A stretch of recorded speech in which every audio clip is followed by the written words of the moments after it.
Om Swastiastu. Salam bahagia Bapak Ibu Guru Hebat. Kembali lagi bersama saya, Ririn Dwi Jayanti, calon guru penggerak angkatan 10 dari SMA Surya Wisata Kediri, Kabupaten Tabanan, Provinsi Bali.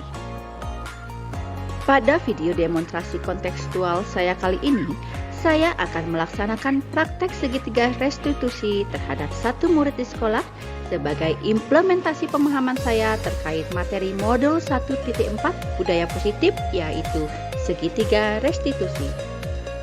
Segitiga restitusi merupakan suatu proses menciptakan kondisi bagi peserta didik untuk memperbaiki kesalahan mereka, sehingga mereka bisa kembali pada kelompok mereka dengan karakter yang lebih kuat.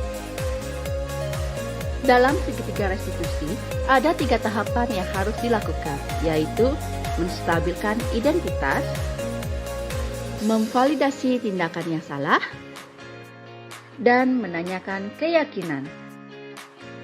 Tahapan yang pertama ialah menstabilkan identitas, yang merupakan langkah untuk mengubah identitas anak dari orang yang gagal karena melakukan sebuah kesalahan menjadi orang yang sukses dan menjadikan kesalahan itu sebagai proses pembelajaran. Tahapan kedua, memvalidasi tindakan yang salah. Dilakukan berdasarkan prinsip setiap perilaku yang berupaya memenuhi kebutuhan tertentu. Mengenali dan mengakui kebutuhan siswa akan memperbaiki hubungan dengan siswa, serta mengubah pandangannya dari teori stimulus respon ke cara berpikir proaktif yang mengenali tujuan dari setiap tindakan. Dan tahapan ketiga, menanyakan keyakinan. Merupakan proses di mana siswa akan diberikan pertanyaan bermakna untuk memunculkan motivasi intrinsik sehingga siswa mampu mengaitkan keyakinannya dengan tindakan yang salah.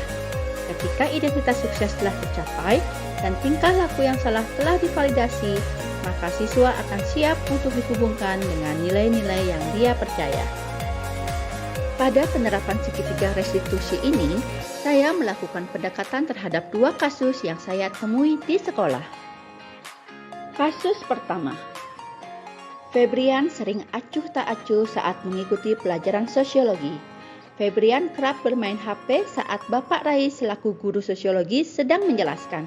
Saat ditanya alasannya, Febrian hanya menyengir saja. Tadi Ibu dapat laporan dari Bapak Rai, katanya kamu sering tidak memperhatikan beliau saat pelajaran sosiologi ya? Iya, Bu. Kenapa kamu melakukan itu? Soalnya saya sering merasa mengantuk saat Bapak menjelaskan. Oh, seperti itu. Pantas saja kamu bersikap seperti itu. Kalau Ibu ada di posisi kamu, mungkin juga akan melakukan hal yang sama. Lalu apa yang kamu lakukan saat ditegur oleh Pak Rai? Saya hanya menyengir dan menunduk saja, Bu.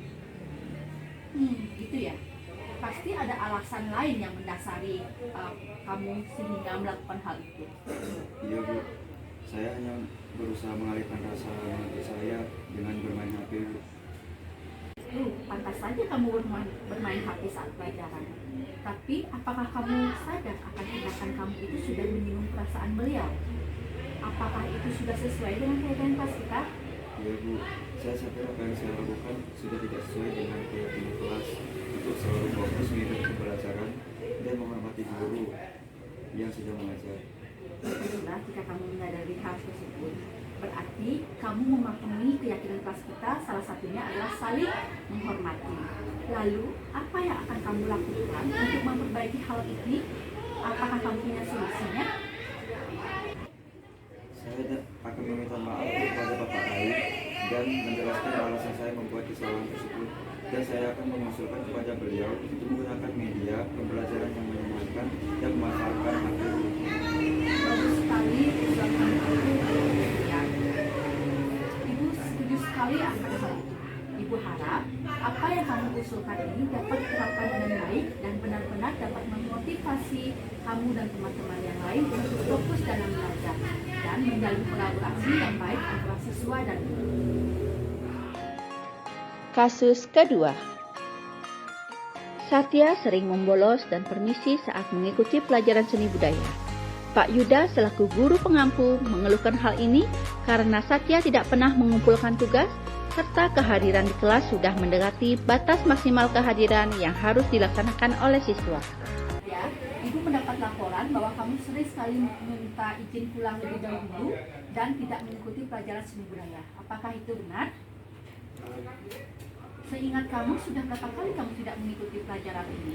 Sudah dulu. Apakah yang kamu lakukan ini benar, Satya? Baik, Satya. Begini, Ibu tahu semua orang pernah melakukan kesalahan, apalagi di masa-masa remaja seperti kamu ini. Pasti lagi senang-senangnya mencari jati diri. Dulu Ibu juga pernah melakukan kesalahan saat ini bekerja. Tapi yang terpenting di sini adalah bagaimana caranya kita mau belajar dari kesalahan tersebut dan berusaha untuk memperbaikinya. Benar tidak? Baiklah, kalau begitu, mari kita mencari solusinya bersama-sama ya, Satya. Kalau Ibu boleh tahu, kenapa kamu sering tidak mengikuti pelajaran ini, Satya? Saya bisa menggambar Bu. Dulu waktu saya SD, saya pernah diledekin sama teman-teman gambaran saya tidak Bu. Sehingga itu saya tidak suka pelajaran seni rupa Bu. Apakah hanya itu saja yang menjadi alasan kamu? Saya sulit bangun pagi Bu, sehingga saya sering terlambat bangun sekolah. Satya, apa yang kamu lakukan ini apakah sudah sesuai dengan keyakinan kelas kita? Apakah kamu tahu keyakinan kelas kita apa saja? Kalau kamu tahu, kira-kira keyakinan kelas apa yang kamu langgar? Disiplinan dan tanggung jawab Bu. Menurut kamu, kedisiplinan dan tanggung jawab itu penting tidak dalam kehidupan sehari-hari kita? Penting Bu, karena mendisiplinkan diri saya bisa lebih menghargai waktu dan orang lain Bu. Benar sekali, Satya. Disiplin dapat membuat kita menjadi manusia yang lebih menghargai apa yang ada di sekeliling kita dan dapat melatih rasa kepedulian kita terhadap sekitar. Ya Bu, menyadari kesalahan saya Bu, dan saya akan belajar memperbaiki kesalahan saya Bu. Saya akan menemui Bapak Ida untuk meminta maaf dan akan meminta saudara agar bisa mengumpulkan tugas. Itu sikapnya sangat baik sekali, Satya. Meminta maaf dengan sungguh-sungguh merupakan salah satu sikap bertanggung jawab sebagai siswa. Lalu, apa yang akan kamu lakukan agar tindakan ini tidak kamu ulangi lagi? Saya akan memperbaiki diri Bu dan sikap saya untuk lebih bertanggung jawab dan mengikuti pelajaran. Saya akan minta bantuan Pak Ida untuk mengajari saya menggambar dengan meminta jam pelajaran sekaligus menembus kesalahan saya sebelumnya. Saya juga akan minta bantuan dari ibu saya untuk membangunkan saya lebih pagi lagi agar tak terlambat sekolah Bu. Baik, Satya, kamu sudah menemui solusi dan ibu akan bekerja sama dengan orang tua kamu untuk memantau keberadaan kamu jika sewaktu-waktu kamu minta izin ulangi. Silakan sekarang kembali ke kelas dan ibu harap kamu benar-benar melakukannya dengan sungguh-sungguh untuk memperbaiki diri kamu. Baik, terima kasih ya. Demikianlah video saya kali ini. Semoga dapat memberikan inspirasi kepada Bapak Ibu guru hebat semua. Terima kasih dan salam guru penggerak. Tergerak, bergerak, dan menggerakkan. Om Santi Santi Santi Om.